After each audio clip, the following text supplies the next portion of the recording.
Hey everybody, Evan with Rocky Mountain Restoration, and we are currently in the Phoenix North Valley working on a home near Lake Pleasant.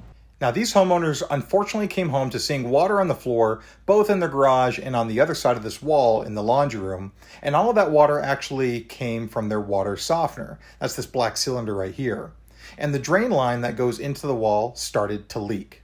And of course, homeowners are not going to notice this until they start to visually see either warping of the wall, warping of the floor, cabinets, or they just plain see water that shouldn't be there.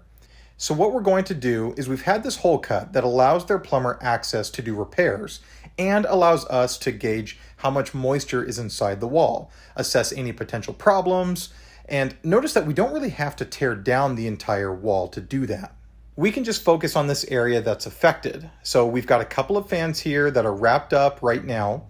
Those are going to help move this air through the space, get that moisture wicked out of the walls, and we've got a dehumidifier machine to soak up the moist air, extract the moisture from the air, and then on the other side of this wall, let me go ahead and show you.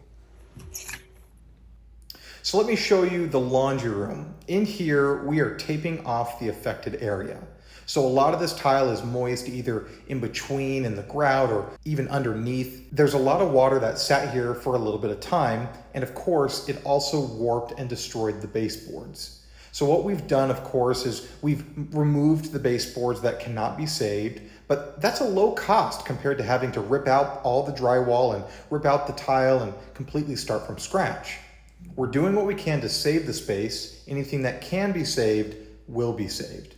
And that includes the cabinetry that was right next to the affected area. It's a little bit moist down there still, but we are going to run warm, dry air underneath and really get these cabinets dried out. They are not beyond repair. And so that's what we're going to do, is to make sure that these get dried out and so that they can be saved. The other thing we're going to do is we are going to inject warm, dry air into these walls. Moisture can soak into the studs and drywall. In this case, we're going to dry this in place with special equipment. And this way, we don't have to rip all this stuff down. The last thing that we're gonna do in this room is dry this tile in place. So you'll notice this blue taped perimeter. We're going to cover this area with some thick plastic, which we've got a roll right here. We've got this thick plastic that we're going to put down over the area, and we're going to blow warm air on top and across all of the tile.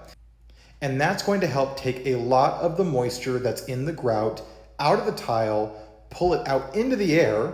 Then a dehumidifier is going to take the moist air, separate moisture, throw that away, and get us some good dry air back in the space. So anyways, there's a lot that goes into it, but all in all, it's meant to protect, preserve, keep everything the way that it is, as close as we can to original, so that it saves the homeowner time, saves them money, and it just gets them back into the space faster, and they'll be a lot happier for it.